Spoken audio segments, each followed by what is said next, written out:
Breaking news చూస్తున్నాం. తెలుగు రాష్ట్రాలకు సంబంధించి ఎన్టీఆర్ శత జయంతి ఉత్సవాలు ఎంతో ఘనంగా జరుగుతున్నాయి. అయితే ఖమ్మంలోని ఎన్టీఆర్ విగ్రహం చూస్తే అన్నా అన్నా అని అన్న ఆ నోరు ఏవైంది ఈరోజు? అనాథగా ఆయన వదిలేసారే సగటు ఖమ్మం వాసి ప్రశ్నిస్తున్నారు. ఒక్కసారి చూడండి, ఆ విగ్రహం ఎండకు ఎండుతూ నీళ్ళల్లో నానుతూ ఈరోజు ఆ విగ్రహానికి ఉన్న దుస్థితి అనే పదం నేను వాడగలిగితే కనుక హృదయం ద్రవించుకుపోతుంది. ఎందుకంటే ఎంతో ఘనకీర్తి సాధించారు ఆయన. ఈ నేపథ్యంలోనే అంతటి ఎత్తైన విగ్రహం తెలుగు రాష్ట్రాల్లో ఇప్పటి వరకు లేనే లేదు అని చెప్పుకునే అంతటి ఘనకీర్తి సాధించిన విగ్రహానికి ఏంటా దుస్థితి అని సగటు ఖమ్మం వాసే కాదు, సగటు తెలుగువాడు అడుగుతున్నాడు. ఎవడి నిర్లక్ష్యం ఇది? ఎవడి నిర్లక్ష్యం ఇది? ఒకటికి రెండు సార్లు ప్రశ్నిస్తున్న పరిస్థితి. ఒక్కసారి హైకోర్టు స్టేతో చేతులెత్తేసిన పరిస్థితి చూస్తున్నారు. తెలుగు రాష్ట్రాల్లో ఎన్టీఆర్ శత జయంతి వేడుకలు ఘనంగా జరిగితే 4 కోట్లకు పైగా ఖర్చు పెట్టారు. ఏమైంది? ఈరోజు దుస్థితి ఇదా? అంతటి మహానుభావుడికి ఇచ్చిన గౌరవం ఇదా? అంతా సజావుగా జరుగుంటే ఈరోజు ఆ విగ్రహం లకారం చెరువుకి మరింత వైభవాన్ని తీసుకొచ్చేది. ఆయన వైభవం ఆ ప్రాంతానికి మరింత వైభవాన్ని, ఇన్ఫ్యాక్ట్ చెప్పాలంటే మరింత ప్రాశస్త్యాన్ని, ఈరోజు మరింతటి ఔన్నత్యాన్ని ఈరోజు ఇమిడ్చుకోవడానికి, అక్కడ సహకరించుకోవడానికి జరిగేది. కానీ ఏంటి నిర్లక్ష్యం? ఎవరు దీనికి బాధ్యులు అని ఒక్కసారి ప్రశ్నించుకోరా? కృష్ణుడి రూపంలో విగ్రహానికి సంబంధించి మొదలైంది. ఆ తర్వాత ఈరోజు తన మనవడి చేతుల మీదుగా విగ్రహావిష్కరణ జరగాల్సి ఉంది.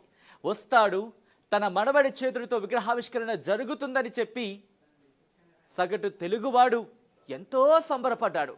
28వ తారీఖుని తెలుగు రాష్ట్రాల్లోనే ఎక్కడా లేని విగ్రహంగా కని విని ఎరగని రీతిలో మహోద్భుతమైన ఆయన 50 అడుగులకి పైగా ఉన్న విగ్రహం ఆవిష్కృతమవుతుందని చెప్పి సగటు తెలుగువాడి గుండె ఎంతో ఆనందంతో ఉబ్బిపోయింది. కానీ ఈరోజు పరిస్థితి ఏంటి? ఆయన విగ్రహానికి ఈ దుస్థితి. కనీసం ఎవ్వరూ అక్కడ లేరు. ఎందుకు అంతటి దుస్థితి? అనాథగా వదిలేస్తారా ఆ విగ్రహాన్ని? అనాథగా వదిలేస్తారా? ఒక్కసారి ప్రశ్నించుకోలేరా? ఏ విగ్రహాన్నైతే పెట్టి ఈరోజు ఆయన పేరుని దశ దిశలా చాటి చెప్పే ప్రయత్నం చేద్దాం అనుకున్నారు, ఆ విగ్రహాన్న అనాథగా వదిలేస్తారు ఈరోజు మీరు? ఒక్కసారి ప్రశ్నించుకోలేరా? శత జయంతి ఉత్సవాలను ఘనంగా జరుపుకుంటున్నారు తెలుగు వాళ్ళు. శత జయంతి సందర్భంగా 4 కోట్లకు పైగా వ్యయంతో ఎన్టీఆర్ విగ్రహాన్ని తయారు చేశారు. కారణాలు ఏవైనా కావచ్చు, కానీ అంతటి ఘనకీర్తిని సంపాదించుకున్న అన్నగారి విగ్రహాన్ని అనాథగా వదిలేయడానికి మనసు ఎలా వచ్చింది? సగటు తెలుగువాడిగా ఆ మాట మిమ్మల్ని మీరు ఒక్కసారి ప్రశ్నించుకోలేరా? అన్ని కోట్లు ఖర్చు పెట్టారే, ఎస్, మేము అక్కడికి ఈరోజు ఆ ప్రాంతానికి చేరుకుంటాం, అందాకలకు ఒక చిన్న విగ్రహాన్ని ఏర్పాటు చేస్తాం, ఆ తర్వాత అన్ని సమస్య పోయాక ఏ రోజైతే విగ్రహావిష్కరణ చేయాలనుకున్న రోజు ఆ రోజు చేస్తామని చెప్పి అంటే ఎంత హుందాగా ఉంటుంది, ఎంత ఆప్యాయమైన మాట అది, ఎంత హృదయంగా ఉంటుంది ముఖ్యంగా చెప్పాలంటే. కానీ బహుశా గుండెకు కళ్ళనేవి కనుక ఉంటే ఈరోజు ఆ గుండె కళ్ళకి రక్తం ఈరోజు కారేది కన్నీళ్లగా. ఎందుకంటే తెలుగువాడి ఔన్నత్యాన్ని, ఆయన ఆ శిఖరాగ్రాన నిల్చోబెట్టిన వ్యక్తి ఈరోజు విగ్రహం అనాథగా ఎండకి ఎండుతూ ఆ నీటికి నానుతూ, దుస్థితి అనే పదం వాడితే బహుశా ఇబ్బందిగా ఉంటుందేమో, కానీ కాంస్య విగ్రహానిక ఈరోజు అలాంటి అవస్థలు పట్టించాం. ఒక్కసారి మా ప్రతినిధి ఉదయ్ దగ్గరికి వెళ్ళే ప్రయత్నం చేస్తాను, అక్కడ పరిస్థితి ఏంటో తెలుసుకునే ప్రయత్నం చేస్తాను. ఉదయ్, కాస్త ఇబ్బందికరంగా ఉంది మీతో మాట్లాడడానికి కూడా నాకు. ఎందుకంటే తెలుగువాడిగా విగ్రహాన్ని అలా చూసిన తర్వాత అయ్యో అంతటి ఘనకీర్తి సాధించిన అన్నగారిక ఈరోజు ఇంతటి దుస్థితి అనిపిస్తోంది. ప్రస్తుతం పరిస్థితి ఏంటి? కనీసం అక్కడ ఆయన మర్యాదకు తగినట్టుగా, ఆయనకి గౌరవాన్ని ఇచ్చేటట్టుగా కనీసంలో ఏమైనా ఏర్పాట్లు జరుగుతున్నాయి? కనీసం ఏమైనా ఏర్పాటు జరుగుతుంది అక్కడ? స్వర్గీయ నందమూరి తారక రామారావు శత జయంతి ఉత్సవాలు అటు ఏపీ తెలంగాణలో అంగరంగ వైభవంగా శోభాయమానంగా సాగుతున్నాయి. కానీ ఎప్పుడెప్పుడా అని ఎదురు చూసిన ఖమ్మం నగర వాసుల వాంఛ మాత్రం నెరవేరలేదని చెప్పుకోవచ్చు. ఒకవైపు హైకోర్టు మధ్యంతర ఉత్తర్వులు కావచ్చు, ఇతరత్ర కారణాలు ఏమైనప్పటికీ ఖమ్మం లకారం ట్యాంక్ బండ్ వేదికగా శ్రీకృష్ణ అవతారంలో ఎన్టీఆర్ విగ్రహావిష్కరణ కావచ్చు, లేదా నిజ రూపంలోనే ఎన్టీఆర్ విగ్రహ ఆవిష్కరణ కావచ్చు, పూర్తిగా ఒక కొలిక్కి రాలేదు.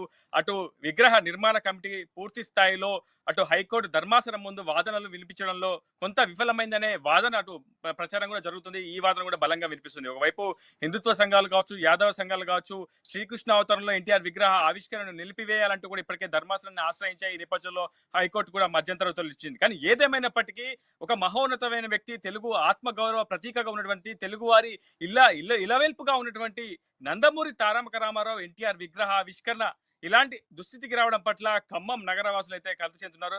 ప్రత్యేకంగా నందమూరి తారక రామారావు అభిమానులు అయితే గుండె పలిగేలా రోధిస్తున్నారని చెప్పుకోవచ్చు. కానీ ఆర్టీవీ తన వంతు సామాజిక బాధ్యతగా ఎన్టీఆర్ ఒక మహోన్నత వ్యక్తిగా మొదటి నుంచి గుర్తిస్తుంది ఆర్టీవీ. అందులో భాగంగానే ఆయనకు జరిగిన అగౌరవాన్ని కావచ్చు, ప్రస్తుతం ఆ విగ్రహం చాలా అచేతనంగా ఖమ్మం లక్రన్ ట్యాంక్ బండ్ పై వేదికపై ఒక పడి ఉందని చెప్పుకోవాలి. అదే ఈ రోజు సరిగ్గా హైకోర్టు మధ్యంతర ఉత్తర్వులు కావచ్చు, అవి నిలిపివేసున్నా, లేదంటే ధర్మాసనం అనుకూలంగా తీర్పు ఇస్తే ఈ రోజు ఇక్కడ కొన్ని వేల మంది, లక్షల మంది నందమూరి తారక రామారావు అభిమానుల మధ్య, అది కూడా సినీ నటుడు మనవడు జూనియర్ ఎన్టీఆర్ చేతుల మీదుగా ఈరోజు ఎన్టీఆర్ విగ్రహావిష్కరణ కన్నుల విందుగా కోలాహలం మధ్య నందమూరి తారక రామారావు అభిమానులు జోహార్ ఎన్టీఆర్ అను నినదిస్తూ ఉండే ఆ అభిమానుల నినాదాల మధ్య ఈ రోజు ఎన్టీఆర్ విగ్రహ ఆవిష్కరణ జరిగింది. కానీ ప్రస్తుతం మధ్యంతర ఉత్తర్వులు కావచ్చు, ఇతరితర కారణాలు కావచ్చు, కారణాలు ఏదేమైనప్పటికీ ప్రస్తుతం ఎన్టీఆర్ విగ్రహం అలా పడి ఉండడానికి కారణం ఎవరు? ఈ నిర్లక్ష్యం వెనుక కారణం ఎవరు? దీనికి ఎవరు బాధ్యులు? విగ్రహ నిర్మాణ కమిటీ బాధ్యులా, లేదంటే ఇన్ఛార్జి మంత్రిగా ఉన్నటువంటి అజయ్ కుమార్ బాధ్యుడా? ఎందుకు అజయ్ కుమార్ బాధ్యుడు అనే వాదన వినిపిస్తుందంటే, ఈ విగ్రహానికి అనుమతులు ఇచ్చింది ఆయనే, ప్రభుత్వం తరపున కొట్లాడి అనుమతులు తీసుకొచ్చింది ఆయనే, ఆయన వన్ ఆఫ్ ద ఫౌండర్ గా ఉన్నాడు. ప్రభుత్వం తరపున ఎన్టీఆర్ విగ్రహావిష్కరణ ఏర్పాటుకు సకల సౌకర్యాలు కల్పించేలా మొదటి నుంచి మంత్రి అజయ్. ఎగ్జాక్ట్ గా మీరు అన్నట్టు, ఎందుకంటే ఒక్కసారి దీనికి సంబంధించి మాట్లాడుకున్నప్పుడు ఒకవేళ వాళ్ళతో అంటే ఈ వివాదానికి సంబంధించి అంతవరకు వెళ్లకుండా వాళ్ళతో మాట్లాడుకునే ప్రయత్నం చేస్తుంటే కనుక, ఆ కోర్టు మెట్ల వరకు వెళ్లకుండా ఉంటే కనుక ఈరోజు అంతా సబబుగా జరిగి, ఒకవేళ మార్పులు చేర్పులు, ఎందుకంటే ఇప్పుడు కోర్టు చెప్పిన తర్వాత మార్పులు చేర్పులు చేయాల్సిన ఆ సిచ్యువేషన్ వచ్చింది, చేస్తున్నారు. అదే ఒకవేళ ముందే ఆ మాట జరుగుంటే కనుక, వాళ్ళ మాట విని కనుక వాళ్ళతో కనీసం